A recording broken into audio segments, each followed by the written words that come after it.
Yo, what is going on, and welcome to another episode of the Urban Pitch Podcast, the beautiful game of life, part of the Believe Network. I'm Ramsey Abushala, editor of urbanpitch.com. Julio Matarosa to my right. What's going on, Julio? We had some time off, and now we're back. We have a special guest. We hit the road. Yes, so yeah. We're not in downtown LA anymore.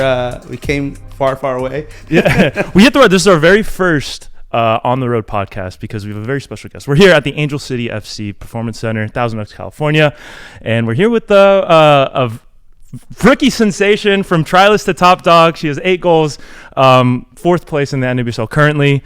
Should be 9, honestly. Should we count that goal? I know. You hit the ball. Yeah. Riley Tiernan, it is so good to have you on. What's going on? Nothing much. Super excited to be here. Thanks for coming out, guys. Yeah. Thanks for being here with us. We've had a couple of Angel City players on in the past, but having you being in your rookie season, I think is a unique kind of angle. And you've had a little bit of time to get acclimated to LA. Come from the East Coast. Well, how's that been for you? What have you? What do you like? What do you dislike about your new hometown? Yeah, I'll start with dislike. Just the obvious one that everyone says is the traffic. Okay. It's pretty tough. You don't like the 404? Yeah, no, not a big traffic fan, but there's so much to like here. Honestly, I love the mountains, the palm trees, the beaches. Everything is just so nice. Yeah, so outdoors, very outdoorsy very type. outdoorsy, Yeah, I mean, there's very few places. Like the cliche is, you can ski and go to the beach in the same day. There's very few places in the world where you can do that. But yeah, I mean, I think it's hard to beat in terms of like a nature perspective. But I agree. Yeah. So where are there any certain neighborhoods that you've because LA is a very neighborhood centric city. Like you can get an entirely different experience no matter where you are. Are there certain neighborhoods that you've taken to Well, I live in Woodland Hills, which I love. It's got like all these little shops and stuff, and it's 30 minutes from Malibu, which is another place I love to go. Sweet. I really like Santa Monica, and a huge fan of Santa Barbara. I think that would have to be my favorite place. Yeah. It's like an hour from where I live. But yeah, the view there is insane. Like you can go to the beach, the mountains are right there, and then they have downtown and stuff. So it's really nice. Yeah, I grew up in Woodland Hills, Oh, nice. that's a hometown. Love, the Valley is something special to me. Cool. Don't listen to what he has to say. The Valley's not LA. He thinks the Valley's not. Really? What do you think it is? Well, no, it's because I grew up in South Central LA, so we always said, joking around growing up, it's like because it's like 30 minutes out from where we at. Further. As opposed to like everywhere is 30 minutes at least. 30 minutes is close. Like LA time. No, but with traffic is an hour and a half. So like we always said the Valley's not LA. It's just because it's all different city. Like it's not LA. It's there are lies. He's feeding you lies. both so, in like. So when you go to the BMO and then you come back here, like how do you feel? Like you feel like it's the same place? Like on the way there, no, because exactly. But on the way back, it's only like 30 minutes. So I would. From a actual like factual perspective, he's wrong. Yeah. Right. And from a cultural perspective, he's also wrong. Right. So he's wrong on both accounts. If you ask anybody from the Valley, they don't claim LA either. Like they will say, if you ask, the Valley. Sure, of course. But if you ask somebody from Inglewood or someone from Santa Monica or someone from Burbank, like they're gonna say like, I'm from Burbank. They're not going to say like 3 years of this. We can just let this go. Yeah, okay. Let's stop making this about us. Like this is about you, Riley. Like you can let this go. It's been 3 years. You're right. Sorry. He's real passionate about his Valley. He went to school. Fine. He went to school literally down the hill. He went to Cal Lutheran. So this is his neighborhood. Yeah, like it's nice to come back here at Thousand Oaks. Nice. Love it out here. Thousand Oaks. Yeah, it's very quiet, but that's why I like it, there's like this is a great place. Like if I hope to have a family one day, and I would love to raise them here because this is like everything you ever want. The weather's fantastic. The neighborhoods are great. Schools are great. Yeah. So it's a beautiful place. But let's take it to the field now. So grew up in an athletic family. Your older sister played professionally. You have a brother as well. Yes. Does he play? Did he play sports? He played lacrosse in college. Okay. Okay. Nice. So all of them. Do you give him kind of grief for being the only? Pros, did he go pro? Did he turn pro? Or no, he didn't go pro. Okay. So 2 pros. Yeah. What was that like? Just kind of. Obviously you and your sister have a pretty close connection, with the Rutgers. You're repping Rutgers on the pod as well. She coached you, and can you talk about just what it was like growing up in such a athletic, competitive family like that? Yeah, I mean, I can thank both my siblings for me being the player I am today. I think my sister helped me so much with soccer and just being tough. And then my brother, we would be roughing around all the time. So I would be like wrestling him in the basement and stuff, and he'd make me cry a ton, but it was worth it in the long run because now I'm really tough. So yeah, I think that they're a huge part of why I am the way I am. Yeah, so. that's the sibling like WWE moves. Like yeah, no, especially me and my brother used to like go at it. Like we were just the right age. Like he was older than me, but like I could still kind of put up a fight sometimes. But then he would just. Hey, why do you have that black eye? Yeah. My sister. Make a real story. Yeah. It really was my sister. I fell. Yeah. So, but how is the dynamic? Your sister coaching you, like. Because I know, like, when it comes to siblings, we could be a little harsh on each other. Yeah. How was that when she became coach and started coaching you at Rutgers, correct? Yeah. Yes. Yeah, Rutgers. Yeah, I think she was definitely tough on me, which any sibling would be. But, yeah, I think with that dynamic specifically, I think it helped me a lot on the field because someone was constantly pushing me and always expecting more and more and more. So I think in the long run, it helped me out a lot. And then off the field as well, I think – just having someone to talk to, someone that I like know and can trust all the time with like anything is really important too. Yeah, because they could be our hardest critics, but always can lend an ear. Yeah. I think, and also having her, whether it's from the college perspective or even the professional perspective, right.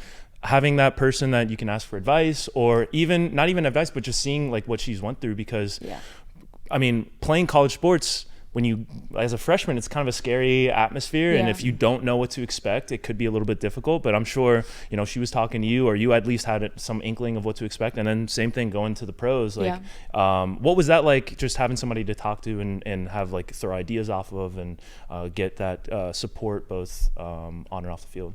Yeah, I think it was a huge advantage. I always say that whenever I talk about like our relationship, I think through every step of my journey, she's helped me, whether it's college or where I am now because she's experienced everything. So just having her knowledge and her experiences to help me be where I am has been super helpful. Yeah. But did your sister go through the draft process when she got in the league? Yeah, she did. She was drafted. That was taken away from you. How did that feel? Yeah, it was definitely tough because it was the first year without it. So I wasn't really sure how to like navigate it and stuff like that. But once I got an invitation, I kind of like could breathe again because it was a little tough, like just not hearing much. It was a little bit scary at first. Yeah. And talk about the trial because I was listening to a previous podcast that you did. We do our research here. This podcast. Yes, we do. But you're talking about the kind of like wanting to blaze your own trail, and you got offered from Gotham on the East Coast, which you're from Jersey, so you kind of have that like connection there. But get the offer from Angel City, and you want to make the kind of trip, go across the country. Can you talk about not just making that decision, but also what it was like when you first got out here, the people that kind of took you in, your teammates, coaching staff, like what was that like for you as a new trialist in a new environment? Yeah, I think making that decision was definitely a big step in my career. Just like stepping outside of my comfort zone and taking the chance, honestly. I think like initially just like LA seems like a super cool place to be, especially like at my age. So I just took the risk and I was wanting to come out here. So once I got here, I was definitely nervous, but also super excited. And when I got here, everyone was super welcoming, which was really nice because I know that it's a very competitive environment. Yeah. But yeah, I feel like I was very, I was supported a lot and everyone was super welcoming. A lot of the older players like took me in and comforted me and would talk to me if there was anything that I needed. And then obviously bonding with the younger girls has also been fun. So there's still that aspect of like college because of the relationships that you build and stuff. So I would say everyone was really welcoming and I was here on a mission. So I was kind of just. Yeah. What was that like? Because there's talk about Angel City is like there's the young kind of up and coming players that still in their teenage years, and you come in as a rookie, but you're older than them. But what's that like dynamic like to be older than some of the players that have 2 years of experience in the league? Yeah, I think age is not really like relevant in this league. Honestly, I think it just comes down to like soccer knowledge and experience. So even though a lot of the players are younger than me, they still have more experience in the league. So I still take what they have to say and try to learn from it because I'm still new, so I have a lot more to learn about the league. So yeah, I would say age doesn't really factor in too much. I would say it's more experience. Is it weird kind of getting advice from somebody that's a few years younger than you? No, I don't think it's weird at all. I think we're all players of the game, and we all have different perspectives, all have different knowledge. So I think learning from other people is important. Yeah. We got a chance to kind of check out a little bit of training earlier today, and this was our first time up in the facility, but the environment just seemed so upbeat. Coach Strauss seems like he keeps a tight ship running. What's it like being under him? Having him come in mid-season and having to make adjustments, but like it seemed like he had a pretty like. It was in and out, like you guys were 45 minutes, if that, like just boom boom boom, and he was really harping on you guys. Like it was a really cool experience just kind of see. And what's that environment been like on a daily basis? Yeah, I will say our practices are usually not that short. Today was a re-entry day, so that's why. Okay, it's a Sunday, guys. It's Sunday. But no, Alex is a really tough coach, which I think is a really good thing. I think that players can thrive under tough coaches and learn a lot. And I think already since he's been here, I think I've learned so many new things about the game, which I didn't even know was possible. But yeah, I think his style of coaching he's definitely super motivated. He wants to win. So, and I think we need that. So it's nice to have that. Yeah. What are some of the things that like kind of open your mind to like, because you've always been playing the game your whole life, right? And you think you learned it all, like but having that kind of knowledge, like him having the coaching career that he's had, coaching Bayern Munich, and what are some of the things that he's introduced to you that kind of open your mind to new things? Yeah, I think a big thing for me specifically, I'm the 9, so yeah. Normally a 9 would just kind of stay high in between the center backs, get into dangerous spaces, which he does want me to do, but he also added like a whole layer, which was me like getting in the pockets more so, dropping down, creating like those spaces or making runs so that other players can get the ball.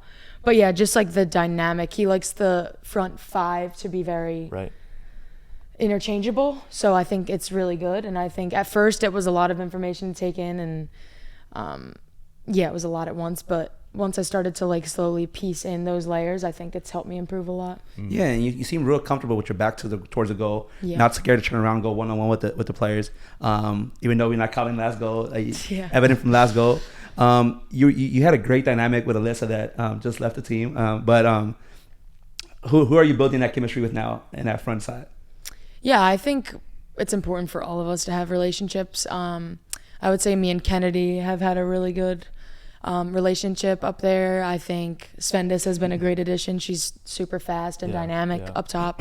One of our midfielders, and we just got Neely too, who's also great.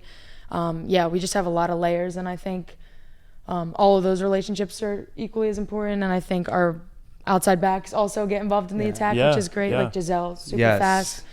So it's been great. A lot of pace on the team. Yes. Yeah. Who's the fastest? Like when you guys are running like doing drills and stuff, like who you like struggling to keep up with? Like what was that like, walking into an environment? I would say Svendis and Sarah Gordon. Dude, her strides. Well, Sarah, like it's crazy, like seeing fast, her run down, like even in the last game she had a couple of runs where like it looked like there's gonna be a breakaway and then she just breaks things up. Like, she's got crazy strides.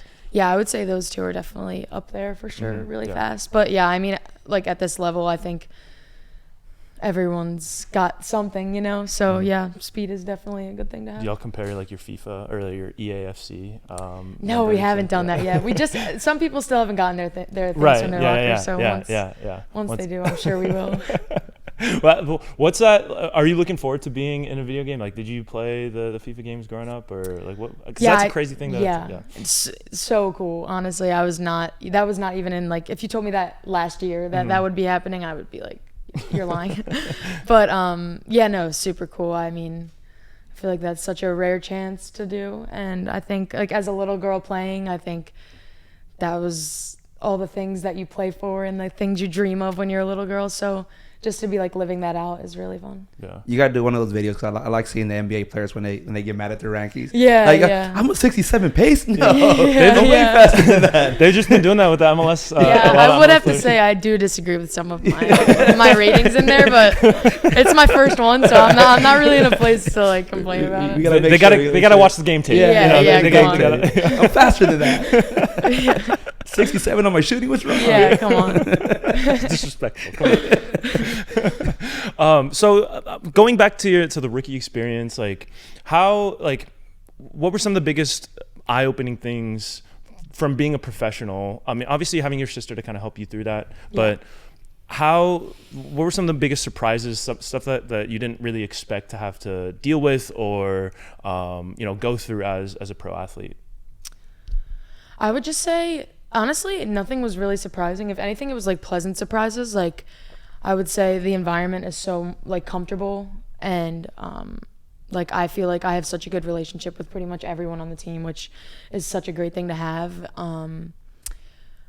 But if I had to say one thing, I would just say the long season compared to like college, because I know in college it's like half, maybe less than half. Right, yeah. So just being smart with my body and making choices so that I can go all the way to the end and be full like go is important. So I would say that's the one thing. Yeah. Especially for rookies, they always talk about that high and low. You came in hot. Yeah. So how do you navigate? You have great games and then not at the level that you think you should be in. How do you navigate that? Yeah, I think it's just taking it day by day and game by game. I think just trying to forget whatever happened in the past game, even if it was a good thing. I think if the past is the past, you got to push it aside. So even though if I had a great goal last game, doesn't mean I'm going to have a great goal this game. So I just got to focus on that game itself. And I think just go from there. Yeah. Is there a single goal that I know you said that you don't like to think about it, but is there a single one that that stands out to you as like a favorite moment or memory? I would say my first one. First one, a big always. one, yeah. Well, that was weird because like I've never scored a header goal in my entire career. Yeah. So for my first professional goal to be a header, it was kind of funny. But yeah, my Washington goal was the overtime one, which was a great one. Yeah. Or like last minute, whatever it was. Yeah. And then maybe the Bay one I would add in just because it was a little bit different than the other goals I scored. I feel like a few of my goals have been headers and then some have been shots, but that one was like the first one where I kind of just like dribbled into the box. Yeah. And that one's the highlight. Did that win goal of the week or? Yeah. I mean, yeah. I guess. Something regular I do. Yeah, obviously. What was going through your head when you ended up winning? Because I saw, you get nominated for the award, but then to go ahead and win win it, like what is that just another thing that you're not really thinking about, or like how does that make you feel as a striker and your confidence? Yeah, I try not to get too distracted with that stuff because at the end of the day, it's not like super important for that. Yeah. But there's better awards to win. Right. But I would say it's nice to know that like because they put it up as like a poll, so people are voting. Right. So just nice to know that like people are seeing it and like that's what they vote for. Yeah. The Angel City fans, they show up. Yeah, they're the best. Yeah. What's it been like to play in front of crowds like that? Because you see the supporters with the drums and the smoke, and even like before the game they do like the ceremonies and it gets pretty loud. Like what's just the experience of playing in BMO in front of supporters like the Angel City ones? Yeah, honestly, it's indescribable, the experience. I remember my first game walking out, we played San Diego, and I was like crying a little bit because I was like, there's no way that I'm actually about to play in this stadium in front of all these people. But yeah, I've always loved playing in front of fans, like even in college when we had not nearly as many as we get now, but I would just love to play in front of an audience. So to now have so many supporters, it's an unreal feeling, and as an athlete that's what you play for. Sure. So. I can imagine that's got to be like it's craziest, the coolest feeling most addicting ever. feeling, and you started that first game, right? Against San Diego. What was that like finding out? Did you expect to be in the starting lineup? Did they tell you? How did that work? Yeah, I think I was not expecting to for everything to go the way it did, but yeah, to get to even start, let alone I would have been happy to just be on the sidelines or to play the last whatever it was. But yeah, to be able to start and just feel that experience like fully, it was amazing. Yeah, and as a trialist, making the rosters is one thing, but getting the trust of the coach enough to put you in the starting and become a regular starter, like that's a big testament to you and your work ethic. And I know you've talked about how hard you work, but what was that like, the training going into that first game? How were you feeling? I know you said you weren't really expecting to start, but that stretch from getting signed to the team, finding out you made the team, and then going into the first game and starting, like what was that? Yeah, I honestly, like I always say that I owe my life to Sam Lady, just because he was from the start, like he just had so much belief in me, and like I could feel that. So I think that's really important to feel from a coach, because like he was constantly uplifting me and I just felt like I could walk on water. So it showed on the field, I think. But yeah, just to know that like he believed in me and knew what I was capable of, and he helped me from day one, and he had belief to put me in the starting lineup. And yeah, I think all of my thanks could go to him for sure. Yeah. But yeah, I think just coming into this experience, I knew that I was going to have to work hard, and the only way that I was going to get there was by like proving myself entirely. And I think sometimes going into situations like a trialist, it's like super like nerve-wracking thing, and sometimes I feel like nerves can kind of like overcome like talent, or like I might not have played the way that I normally do just because of like being so nervous. But I think also having him just and everyone be so supportive around me, I think it allowed me to just like let loose and play, and it ended up helping me out. Yeah. So was there any come into the league moment where you're like, oh, like I'm playing a whole different level now? If it's from practice or game that you're like... Yeah, I would have to say that first game against San Diego, just because I was like so... I don't know if I was... I think it was a mixture of like 10 different emotions, but I was like so nervous mixed with like so excited, and I was trying to just like survive out there, honestly, and it was really fun. But I remember I like couldn't even breathe after like the first 2 minutes, because I was just so like worked up, and I was like running around. But yeah, no, ever since then it's been a lot of fun. Yeah, you like that's kind of your style too. You have a crazy work rate. You're always, going across the field. Like I feel like your tracker stats must be crazy. Like like how did that, was that always been like your game style or your style of play, or how did you kind of develop that? Yeah, like my household growing up was very I would have to thank my dad for that. It was very like tough love mentality in my house. Which I wouldn't be here without that for sure. But yeah, my dad's just always said like you can always work harder, and I don't care if someone's better than you, like you can work harder than them. Yeah. So yeah, I just grew up living by that. I played basketball too, so it was, and he would train me for that, so that was cool. But yeah, no, it's just always been the mentality, like there's never a time where you can't give 100% effort. So I think I just take that with me everywhere. All those RKOs from your brother too, probably. Yeah, that helped as well. Yeah. It's just a choke slam. I promise it won't.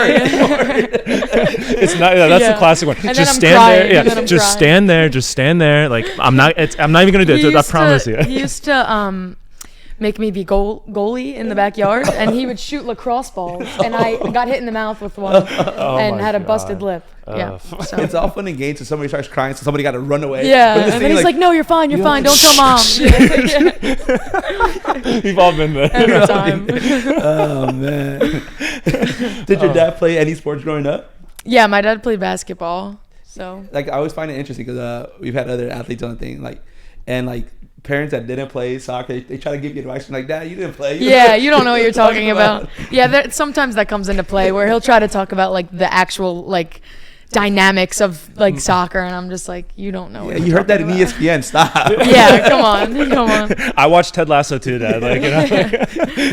But yeah, I think I get my athletic ability from my mom though. Okay. She was like a speed skater. Oh wow. Yeah. Like really good. Yeah. Olympic type or? Yeah. She was. She went to the Olympics. Yeah, she always tells me, she told me like, I would have to ask her specifically, but she was. I just don't, I think she was indoor speed skating. Okay. And she's never given me any details. She just That's said like, like, yeah, I was in what Olympics. is that gold medal? Yeah, yeah. I don't know. I'm gonna have to get her. I'm gonna have to. You need get a her to lore, tell me like that. a lore reveal. Yeah, I do. I do. Like, you know, mom was like the best one in the sport. Yeah. That's funny. Dude, speed skating that's like crazy. Yeah. Dude, super those skates impressive. are like you can kill someone. I know, Like, you know, yeah, those things crazy. are insane. Like Yeah. I remember because Apollo Ono was like a huge, like a big deal, like when the Winter Olympics, and like watching him and their training is dude, it's and they have to like time their sprint. Like, it's crazy. I can't wrap my head around. Like, that's a sport where I've zero, like, you know, I don't know what's going on. Yeah, I don't know no. what they're doing, but it looks cool It and looks looks cool hard. and impressive. Yeah. Yeah. I like sports with grip.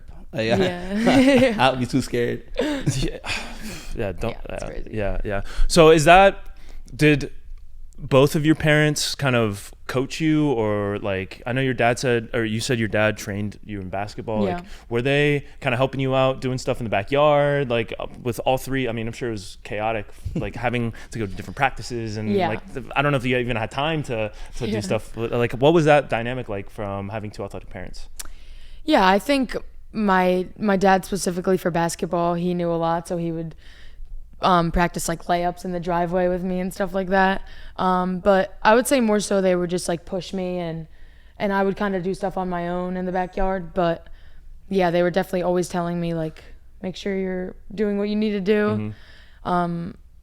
But yeah, I would say my dad was definitely more, I remember like when I used to play club games, they did not play around, like, and I knew if I wasn't playing good, that car ride home was not going to be a good one. And there's been a couple times where like both of them have just like not even a word on the ride home. Like my performance speaks for itself, and I just sit there and I'm like, all right, I just gotta get through this car ride. This is actually worse than them yelling at me. Like, yeah, the silence. Oh, deadly. yeah. I was gonna ask you something, but having so you played basketball. Did you play through high school? Like how? No, I didn't play in high school. I played I wouldn't want to say until 7th or 8th grade, but I just like for some reason vividly remember basketball like so much. But I didn't play in high school. Okay. I wanted to. I technically could have because they're opposite seasons. But Sure. Yeah. But I felt like I wanted to focus on soccer, and I felt like that was where I was gonna go. So yeah, and you said you already committed to college before you got into high school, right? yeah, I did 8th grade. Yeah. So, like, how did that work? I know your sister went there, but still, like, they're not just handing those things out to 8th Right. graders. So, like, how did that work? Were you looking at other schools? Was it always going to be Rutgers? Yeah, I wasn't looking at other schools. I think growing up, going to her games and being around the coaches and the staff and just the environment that they have there, I think I just knew as soon as she was there that I was going to want to be there. But yeah, for them to just like have belief in me again, it was really nice. And Mike O'Neill is one of the best coaches I've had, so a lot of thanks to him and them for having faith in me. Shouts to Rutgers, man. That's Yeah. They don't get, like, I feel like, you know, they're still in a major conference, but like they don't get, like, you know, Enough credit. Yeah. I agree. They've had some, you know, really good athletes come through, you know, throughout over the years. So Yeah. you know, etching your name into that alumni. Yeah. But look, I know you kind of have a heart out, so we want to get this, make sure we get to this, because this is something we talk about with all of our guests. As I said earlier, we were, you know, checking out training earlier, and we heard The music, yeah. a little bit of the music bumping through from the locker room. Playing Osuna was great. Like, they had the Spanish mix, had a quick little variety. Yeah, we always throw some Spanish. Yeah. So who's on Aux in the locker room? Is it a roving duty? Like who is there one person that's on there? When we're in the weight room, I feel like everyone kind of just goes up to the iPad and puts in whatever vibe they're feeling. Bit, yeah. But locker room, like before games, it's usually Madison Hammond, and then sometimes if she doesn't feel like it, I'll take over. But sometimes, yeah. There you go. I know my role, so that's why I let her. If she doesn't want to, then I will. DJ. But that's her role. Yeah, backup DJ. Yeah, backup. All right, so Riley Tiernan's on Aux duty. What's she playing for pregame mix? Ooh, I love rap. Obviously, before a game, a lot of Drake. I love Big X the Plug. He's been fairly new. He's on the come up. I feel like Lil Wayne's a classic. I feel like all of his songs are so good. But yeah, pretty much any rap is my go-to. What Lil Wayne song? I'm a big Lil Wayne fan. So I have to ask this. What Lil Wayne song would you put? There's a couple. Long Story Short is one of my fave. That's a newer one. She Will, another good one. That's a good one. Oh my gosh, Every Girl in the World. There you go. There you go. That's my favorite one. That song, That's my that favorite is an one. absolutely like crazy song. It is crazy, but it's so good.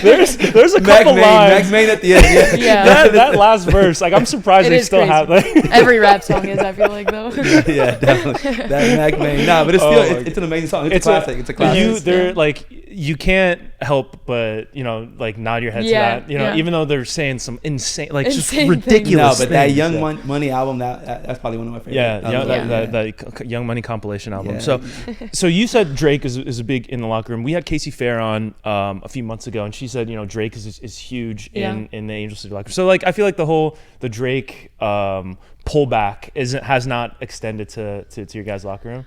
Yeah, no, we love Drake. We always play Drake. We love Drake. So I think that's a testament to his kind of star power, because I feel like his fans will stick with him, and obviously there's like I've never been a huge Drake fan. I respect, his artistry and everything like that. I'll give him his flowers, but it's crazy that his fans, especially the diehard ones, like you get a little in trouble. Like, but that's fun that you guys, just. I feel like he's the most like consistent. Yes. Right. Yeah. Like I feel like he's one of the only like artists nowadays that still puts out music. I feel like a lot of people haven't in like a long time. No, I could be like wrong, but you could be heartbroken. You can't want to be right. Any type of vibe. Yeah. He's got everything. Sometimes when I'm mad, I just listen to Marvin's Room in the back. Right. Lights off. Lights off. Lights off. Just Marvin's Room. I've walked in and the studio, like he's the first one there, and there's just Marvin's Room playing. I'm like, what the hell? Is those tears not? Allergies. No, something in my eye. It's dusty, man. Allergies are bad today. Listen, Riley, this was so much fun getting a chance to talk to you. It's been incredible to watch you kind of burst onto the scene, and we'll be watching you throughout the rest of the year. And Golden Boot still in, it's still in there. Still there. Yeah. So appreciate you, and thanks again for taking that time to talk with us. Thanks for having me. Yeah, had a lot of fun. Yeah. All right, this has been another episode of the Urban Pitch Podcast, the beautiful game of life, part of the Believe Network. Find us on the OneFootball and Yahoo Sports platforms. Give us a like, give us a rate, give us a subscribe. Send us a comment.